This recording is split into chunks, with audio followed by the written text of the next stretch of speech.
Donald Trump notching a sweeping landslide victory last night in Iowa.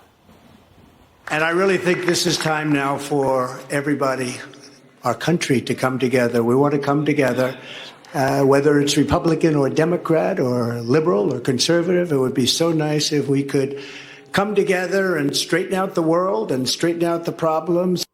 Wow, a reflective president, but critics in the left-wing media didn't see it that way, either refusing to air or cutting him off completely.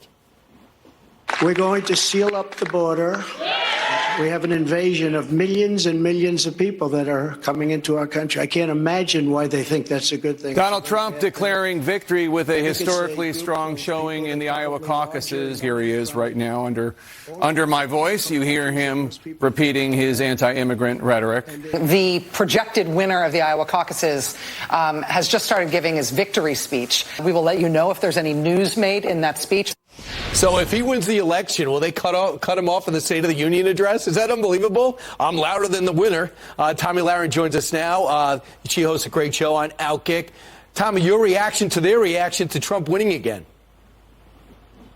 I mean, I'm not surprised in the least, and they're going to continue to do this through Election Day and probably beyond that. And I think it's so interesting when they say because of his anti-immigrant rhetoric, he has not a single word was anti-immigrant. We're talking about illegal immigration. But of course, they can't say that to their viewers because their viewers have formed a safe space over at MSNBC and CNN, and they don't want to upset those safe spaces. A lot of these journalists that are masquerading as journalists are actually activists, and they hate Donald Trump. They hate the fact they were wrong in 2016. They hate the fact that Donald Trump is doing so well in the polls, not just within the Republican Party, but within the general election that's upcoming. So they don't want to give him a chance to speak to the American people. They tried that with that CNN town hall several months back, and they were so disappointed that even CNN viewers seemed to take to Donald Trump. They couldn't possibly risk that, so they will stifle him at every turn. So we have to be ready to play hardball because the media is not going to be doing Trump any favors anytime soon. And the thing is, if you look at the polls, they did a voter analysis. Immigrants in the U.S., this question was asked,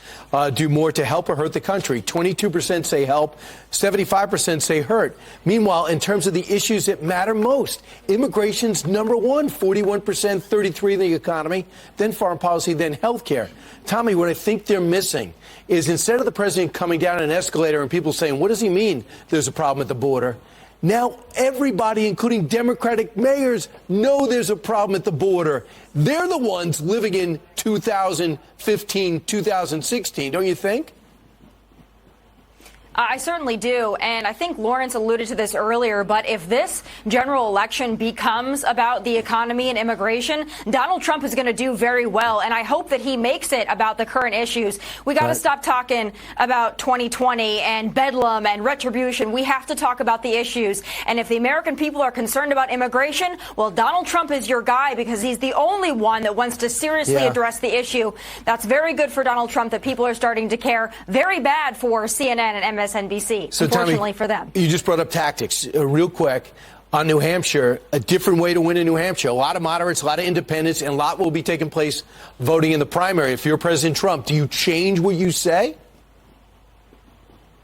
I don't think Donald Trump is going to change himself at all. I think he's unable to do that. But I do think that he's going to shift to more of a general election message. And that's what he needs to do. He did it the other night on the Fox Town Hall when he was speaking about abortion. I thought that was a great answer he gave. So I think you're going to see him pivot. He's not worried about Ron DeSantis. He's not worried about Nikki Haley. Now it's time to focus on the general election. And he can be there, actually the unifier that Joe Biden promised to be. It's just going to be a matter of him making sure he drives those narratives home that are important to the American people. I think he's going to do it. Yeah, and Ron DeSantis says, I punched my ticket to live another day, and it's true. But Nikki Haley, this is her moment, because if she's going to win it all, New Hampshire will be the place it starts. So it's going to be exciting to see over the next few days. Tommy Lahren.